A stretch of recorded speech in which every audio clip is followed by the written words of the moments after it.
Hello, ladies and gentlemen. My name is Kurt, and welcome back to Farlands Bust. Let's break out and continue westward at the sound of the sheep and the wolf bark. Whoa, I saw those legs. I saw the green creeper legs in the distance. Let's, for that reason, secure the hidey hole, and, ooh, I hear footsteps. They're probably my own. Grab Wolfie, and that is east, this is west. He's jumping and very happy and ready to go, so let's get going on this episode 263 of Farlands or Bust. It is a Saturday. Whoa! Oh god! Okay, get out of the water. Woo! Whoa, he was close. Alright, hold on. Take it easy, Saturday creeper. Okay, I hear skeletons. Oh my gosh. Let's, make a hasty retreat. Hasty. Alright, we're fine. Oh, the footsteps are doing that weird thing again. Remember that one episode I was complaining about how the footsteps sound? It's happening again. Are my headphones on right? Yeah, they're on right. Huh. That's weird. Must be... I don't know what it must be. The way... the way with the finesse and the way I launched Minecraft or something. Get some weird, like, reverse stereo thing going on. Anyway, like I said, it's episode 263. That is going to bother me the entire episode. But it is Saturday, June 29th, 2013. On this day, we are continuing to the far lands, and we are continuing to raise money for Child's Play charity at farlandsorbust.com. Use the widget, the little donate button right there on the homepage. Hello, wolves. Hello. Good to see you. And donate to Child's Play charity, getting toys, books, and games to kids in hospitals around the world. That is what they do. Great cause indeed. And I did not update you. We are currently, this season, at $34,673.10. Raised towards our final goal of a $100,000 that we're going for this season. And when we reach that, I will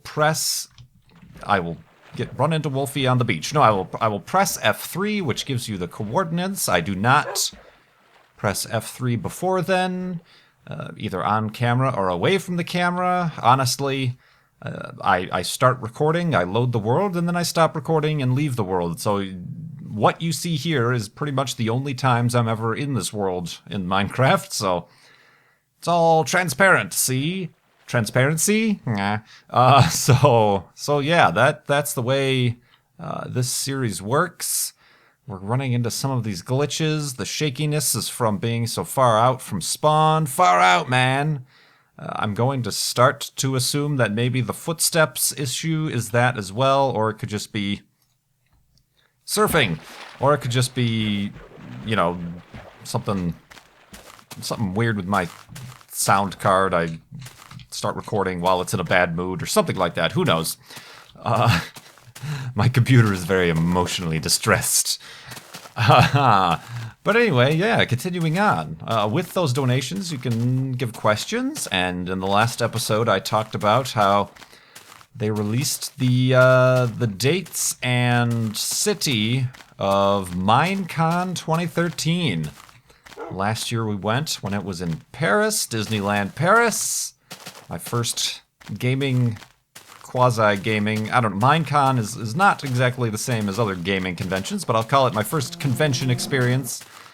Very interesting, so obviously this being in the continental United States, we are very much looking forward to an even greater experience. It's going to be November 2nd and 3rd in Orlando, and tickets supposedly go on sale in July, which is 2 days away, but, you know, they don't say when in July.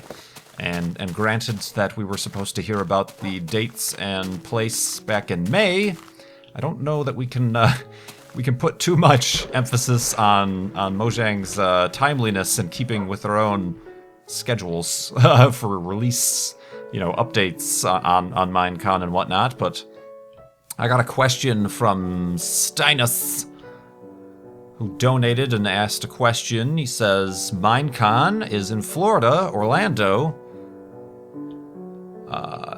Do you want to do a tour of Kennedy Space Center with fans? Since it's been confirmed to being in Orlando, is that still something, or is that still an idea of yours? Along those lines, I'm paraphrasing. Yes, for those who don't know, Kennedy Space Center is the main NASA Space Center. You know, it's the one where all the space shuttles launch from, and the Saturn V rockets launched from, and they have a visitor center with rockets, and now, actually just today, the 29th, the Space Shuttle Atlantis display exhibit open to the public. They have Space Shuttle Atlantis mounted up there. Whoa! Pig diving. And that just opened today, so it'll be open for November. This question specifically is, would you want to go with fans? That seems like a cool idea. It's a little bit of a difficult thing logistically. First of all, Kennedy Space Center is about a 25-35 minute drive east of Orlando. And depending on where Minecon is being held, I mean, if it's being... we don't think, or at least we've heard from Lydia, that it's not Disney. And actually, Disney World is actually a good 20-minute drive outside of Orlando proper. You know, kind of like, for those of you who were at Minecon Paris, Disneyland Paris isn't actually in Paris. It's a bit on the outskirts, a bit further than the outskirts, really. Same situation with Disney World, so who knows with that. But yeah, it's about a 30-minute drive. It's Florida. I got some questions from some friends in Europe asking if there's, like, public transportation. No, there's no, like, trains going from Orlando to the coast or anything like that, and there's no metro system because Florida is practically at sea level. You can't dig underwater and make a subway system or whatever, but and plus we Americans don't much care for your public transportation. We have highways and gigantic vehicles and gas-guzzling SUVs to drive around. We must make use of them. But anyway, yeah, it's not close. But it's still November. You know, we just still don't even have the tickets or the schedule or the specific location in Orlando where Minecon is going to be. It's still a ways away, so it's still an idea. Obviously, if I'm going to be traveling down to Orlando, I'm personally probably going to be taking a trip out there. Whether or not it becomes an official thing is another question. I don't want to... obviously, it wouldn't be too much of a good idea. I'm not sure how many people would follow along, but it wouldn't be very logistically plausible to have 50... I don't know how many... You know, I was overwhelmed by how many people were at Paris. We ended up being fans and hanging out with and things like that. I brought, what did I bring? Like 50 of those 3D glasses, and they were gone before the first day of Minecon was over. So, you know, 50, say 100 people want to go to Kennedy Space Center, and while Kurt is there, I don't want to turn it into like a huge entourage of people at Kennedy Space Center following me around. I can't say I'm much of a tour guide in that regard, nor would I imagine the folks at Kennedy Space Center would be too pleased with this unannounced grouping outing suddenly showing up.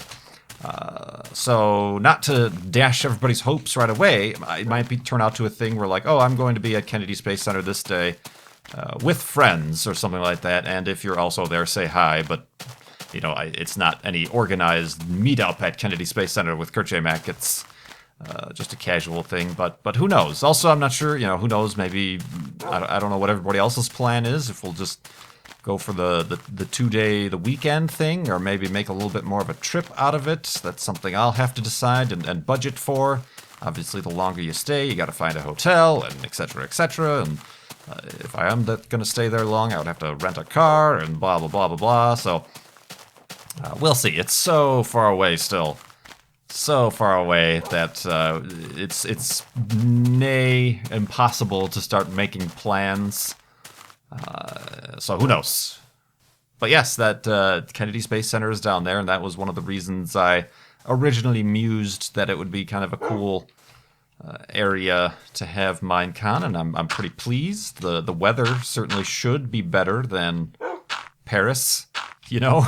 So we'll see. We'll keep our eyes out for what little news we may find as the months and days progress. Oop. But for now, let's go to sleep in Farlands Bustworld here. Set our spawn point just in case, and continue in the morning.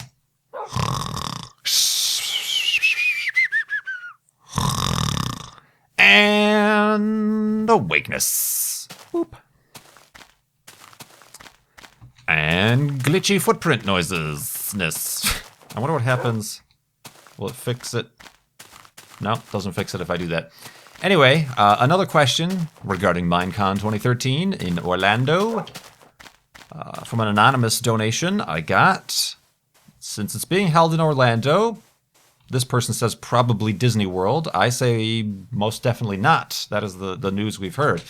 But regardless, would you take the 25-minute drive to Universal Studios and visit the Springfield ride and the Simpsons ride? Oh yeah, they've just made and opened a Springfield Park part of Universal Studios. I've never been to Universal Studios, and in all honesty, I'm not a big theme park person. I've never been to Disney World or Universal or any of those places. They're just not high up on my list of things to do. I suppose, again, it all depends on what time we have, what location we're at, how long I or other people, friends, Mindcrackers, etc. are staying. If we could turn, it'd be kind of dopey for me to just go there by myself. So, it depends on what other people do, to be honest, and what plans we come up with, and what plans Mojang has for Minecon, and what activities and locations and things like that. I'm not... In general, if I just were to say I'm going to Orlando, I wouldn't be like, well, since I'm here, I should visit Orlando or Universal Studios. I'm not something a big fan. I see no personal point, and actually, I'm a little bit glad that it might not be in Disney World, because I have no desire to visit Disney World. I have no connection to nor desire to surround myself with the Disney universe or whatever's going on there. I've never have. Probably just the way I was brought up. It was never not a big Disney family, or we never were the kids were like, let's go to Disney World, Mom and Dad, Disney World. It was never, there was nothing there that appealed like a banana. Yeah. Anyway, bridge. So yeah, thanks for those donations and those questions about upcoming Minecon-ness. Oop, another hidden spawner, not opening those up. Just continuing on. Let's see here. Sidekicker with their donation asked I was wondering how long it took you to record and edit these videos. Well, record is real time, so it takes me 35 minutes or so to record each video. Beforehand, I back up the world, I collect, I check the Child's Play charity, donation site, and update the current, I need wood. Is there a tree? I'll probably find some trees, so let's get that. Don't forget, Kurt, or else you'll not be able to make a bed. Hey! What was I saying? Oh yeah, I gotta collect questions and get the updated amount. If I do have something specific storyline to talk about, I have to gather my notes. So the recording part and preparing, maybe, 45 minutes.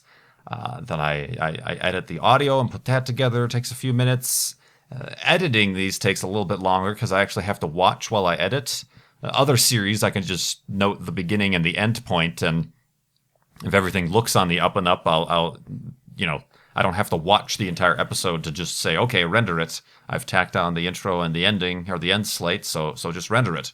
Far Lands or Bust, I actually watch all the way through because I like to include snarky yellow text. So that requires me to know what the heck is going on in order for snarky yellow text to respond and whatnot. So it takes a little bit longer in that regard. So, I play for 35 minutes, and then it takes me at least 35 minutes, probably another 45 minutes, because I pause, I write some snarky yellow text, I put a little overlay image if there's something I need to talk about, and then I play again. So I do that. So a couple hours, really. And then lately, with the uploads, another couple hours to upload it.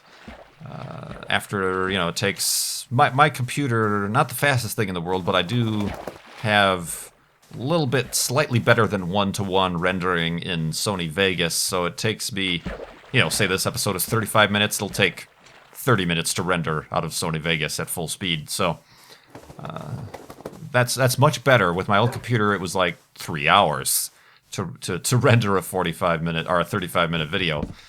So that was a much appreciated improvement. I suppose eventually a lot of the other guys have, say, 2 computers. I think probably by the end of this year, I might need to build another computer. And then I will have 2 computers, one that I can record on, and then the other that I can render and edit stuff on, so that while that is happening, I can then go back and use that time to record other things. Although I'm not sure if I would use this, the older, quote-unquote, computer, as the rendering device, and the newer computer as the recording device. I mean, it would seem logical to have the fastest and most up-to-date computer be your gameplay device. Or the other way around, because the newer and faster computer could potentially render things faster. I don't know, it's a hit or miss sort of situation there, but yeah, I've kind of reached the point where this computer is over a year old. So it kind of, I was thinking, you could always upgrade the graphics card, but I'm at the point where now if I were to get the latest generation of graphics cards, it's the rest of my system that would be a bottleneck holding back that graphics card, so I might as well just build a whole brand new computer with a new processor and memory and all that, the updated motherboards and all that other business. It's a constant struggle. The constant struggle of keeping up to date with computer technology. You can never win. Wolfie, let's try to do this a little bit safer than we normally do. Well done. Alright, Wolfie's struggling against the current. He's having none of it. Oh, well, I guess he had some of it. Woof. So yeah, that, and then Sidekicker goes on to ask, what made you start to do it with the charity and decide Child's Play? Well, back in the day, I've told this many times before, I noticed that Far Lands or Bust, when I started to realize how far the Far Lands are, it's going to be a long-running series, and instead of eventually getting bored of it, I should spice things up a little bit, give it a higher purpose, if you will. It's the angels ascended from the Far Lands. Give it a little bit more of a purpose. I've always enjoyed and respected marathons and walk-a-thons, the Mario Marathon, Desert Bus for Hope, those sort of things, gaming marathons, any other type of walk-a-thons and things like that. And, I noticed that I was starting to achieve quite a viewership and subscriber base.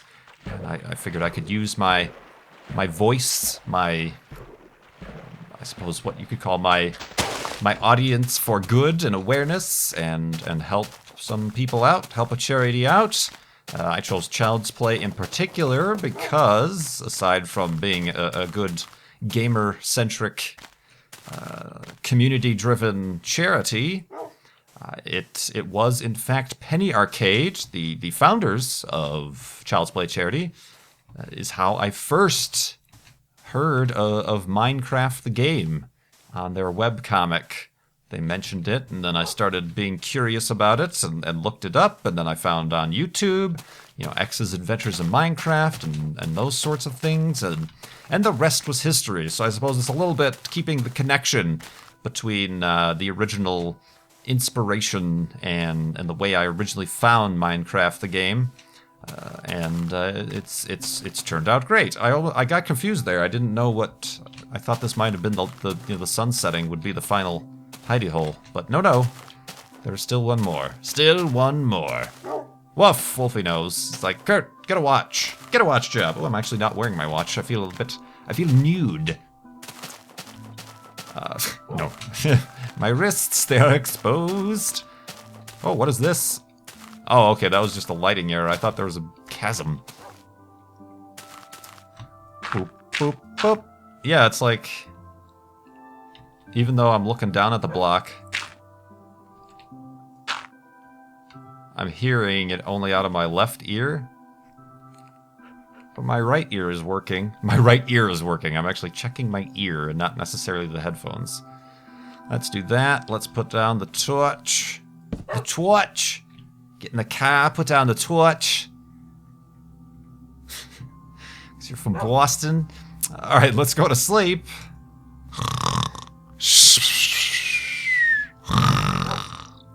And a torchness. Indeed. You might need a bone. Boop. Yep, indeed. Oh god, that flame was so close that it, like, I thought it was lava. Or something on fire. I thought I was going to burn to a crisp. But no. Speaking of sound problems, I guess, segue. Somebody, a donator asked, an anonymous donator asked, oh, hello, skeleton residue. Boop. Hold on, I'm trying to navigate. I'm kind of up in a mountainy region here. I'm trying to be careful. Asked regarding sounds. Okay. Gotten myself into a pickle. Pickle. Pickle nickel. Alright, whoa! Alright, this is interesting. This is not the path I wanted to take. Careful, Wolfie! Where are you at? I'm hearing... I don't know. The stereo audio on the game is not working. There you are. Alright, we've made one heck of a water situation there, but... Continuing on. Wow, what's up with all the skeleton residue? Ooh, look at that jiggliness. Like Jello pudding pops. Do you have... Whoa. Do you have... Whoa. Do you have a favorite sound? And they go on to say, failing that... Careful, Wolfie.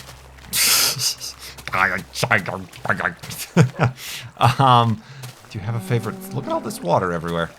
Do you have a favorite sound? Failing that, is there a sound or soundscape from some time in your life that you particularly were amazed at or otherwise affected by that you remember vividly?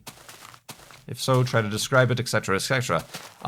Favorite sound. I'm assuming non-musical, because music is just another thing entirely. I always wanted to, and unfortunately never was able to experience the sound of a space shuttle launch firsthand. But I am told, and via some videos that I've seen that try to recapture and reproduce accurately the sound of the space shuttle launch, that it is quite a life-changing experience. Like, just the thunder, you know... Not only do you hear it, but you feel it in the ground shakes, you feel it in your chest, the reverberations, even at 3 miles away from where the closest part you can be to the launch pad, if you're viewing, say, from the press box, the press area. That would have been an amazing thing. The closest I got, when I went to Kennedy Space Center, for one of the many times I've been there, for a NASA social, NASA tweet up for the Juno spacecraft launch, which is currently en route to Jupiter. A couple years ago, that was the largest rocket that I experienced, the only major rocket I experienced launched at close range. It's the solid rocket boosters that are really the loud things. Hey, get back here, you boat. Get. Allow me inside you. There we go. Nope. I meant to grab some water, not jump out of the boat. All right, come on, let's go. I'm not going to be making any progress. I just swim after the boat is all I'm doing right here. That was pretty cool. That was an Atlas V rocket. It had some solid rocket boosters. Those are the things that really make those pops and crackles and, you know, the really loud reverberations. That was cool, and that you could feel. But I think it's probably with the Space Shuttle not only being whatever 20 times as powerful, it's the fact that it's such an intense, you know, it's like the sun rising, the light coming from the engines and just the reverberations and the shaking of your chest, you know, and really, you know, almost like sucking the air out of your lungs. It's also the fact that, well, you're 3 miles away and experiencing this. There's 7 or so people on the top of that thing that's making all that ruckus. So I think that has a lot of emotional impact in it as well. So it's a very distinct sound that you really can't reproduce with any other sort of thing. So that would be my favorite sound, I suppose you could say, despite the fact that I, unfortunately, firsthand never got to experience it. Yeah, I'm gonna go with that. I'll just stick with that instead of trying to muse upon other things and getting lost in trying to come up with a more proper answer than that. So there we go. Favorite sound. Space Shuttle launch. Whoosh. That's the comic book way you write a Space Shuttle launch. FWOOSH. Whoosh. Let's see here. Solid Gold Chimp asked, vanilla or chocolate? Depends on the item, but probably chocolate. Yeah, depends. It depends on the item. I'm neither do I experience or go out of my way to experience too often. Not big on the ice cream, so that's never really a choice for me. If I make some gluten-free cookies, they will be chocolate chip. Whoops. Woof. But then again, in my French toasts and pancakes, I'll sometimes put a drop or two of vanilla extract to make them give them a little bit of a vanilla hint, a tinge, if you will. What else? Yeah, not a huge. Oh, this is an interesting little strange. Whoa, hi, wastelandy-ish area. It's like somebody blew up TNT right here. It's kind of weird. Let's go on. An anonymous person with their donation asked, how did you meet? 2 girls, 1 Minecraft. And misconduct, of course. I've done a custom map with. I met them because I gave them a shout out after finding their channel, I believe, through Honeydew of the Yogscast. Nia was actually working for the Yogscast as a community moderator for a while. And when they started their own channel, Simon gave them a shout out.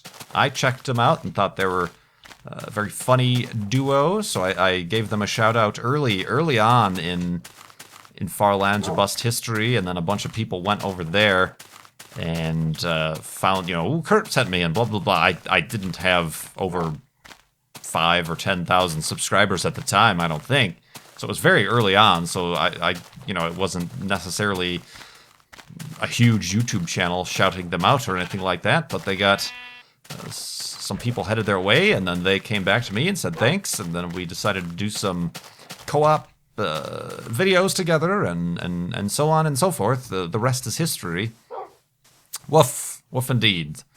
So yeah, that is really, I suppose, a lesson for you if you are in the YouTubes starting out, you know, instead of requesting shout-outs from other channels, perhaps giving other channels of equivalent or so... Oh, gosh. I was going to go get those pigs for Wolfie because I'm out, but there's like a skeleton spotter down there or something. No. Perhaps just a skeleton. Whoa! And a big hole. Take it! Get Wolfied. Where was I going with it? Yeah, instead of requesting and begging for shoutouts from bigger channels, find similarly sized channels to yourself and give them shoutouts. And then, you know, your fans, your current fans, however few or many they may be, will say, hey, I was sent by this person, and then you make the connection that way, and onwards and upwards, you make a friendship, a colleague, and then you can grow together cooperatively, etc. So yeah, that's how I met Two Girls with Minecraft. Somebody else, I get this question all the time. Who are your favorite subscriptions on YouTube? I've done this many times. Go look at my channel, youtube.com/KurtJMac.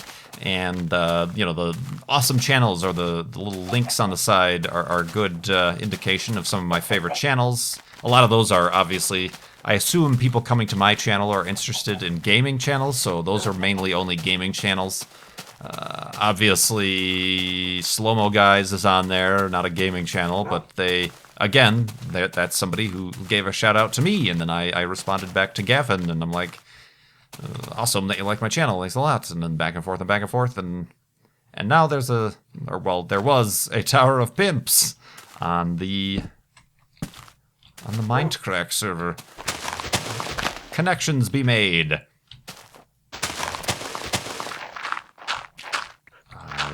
Etc. etc. You know, I like the Vlog Brothers. I like Hannah Hart, My Drunk Kitchen fame, and things like that. So there's a lot. I'm subscribed to over 200 channels, so I could go on for quite a while, but I will not. I'll let you guys just look at the videos I like and the channels in my featured channels.